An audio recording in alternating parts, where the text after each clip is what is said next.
Hello, I'm Jeff Crawford for Journo.com, and today I'm reviewing Warzone 2100.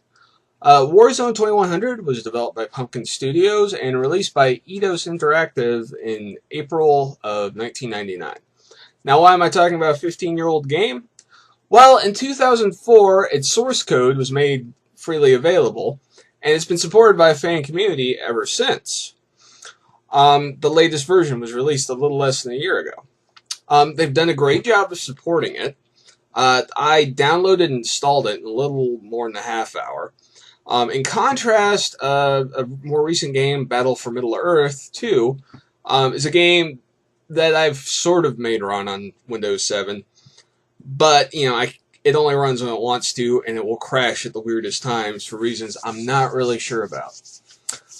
So they've done a good job transferring it to new platforms. The original game was for PlayStation 2 and Windows 98 at that time.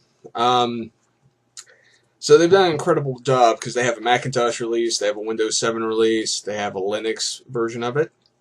The game itself is an interesting blend of real-time strategy, familiar territory, and unique features. The design and research aspect is entirely unique.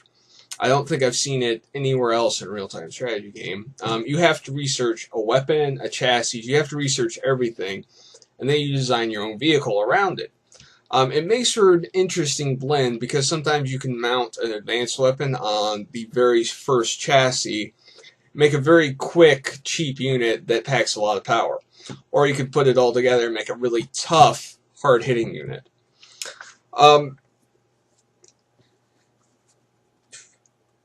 Combined arms are incredibly important in the game. You can't just produce one versatile unit and expect to win. You'll end up getting slaughtered. It takes a lot of methodology to figure out the best solution and what the best designs are for the particular situation you're facing. And if you don't do it, you're going to get slaughtered. It makes it very unique and very much a thinking man's RTS. Not the quickest action, a little bit on the slow side, but you have to think your way through it. So, all in all, it's a game for those who like chess, tanks, and big screen-rattling explosions. Now, there are some bad aspects to it. It's an old game, and while the graphics have been updated, they're still not really what you'd call up to par with modern standards. A lot of rough, jagged edge polygons, a very monochrome, map set where it's all green, it's all brown, or it's all gray. Not a lot of variation. But, for those of us who grew up playing PlayStation 1, not really a big deal. You can get used to it very easily. They have been improved a little bit, so they're better in PlayStation 1. They're just, not up to modern standards. But that's not really a big drawback. What is kind of a bigger drawback is the learning curve is pretty steep.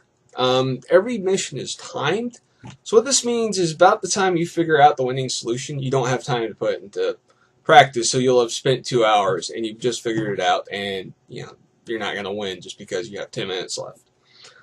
But on the other hand, it's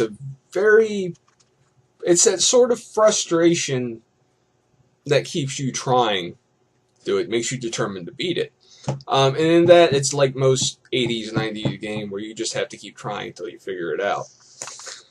And like I said, it's incredibly satisfying when you do.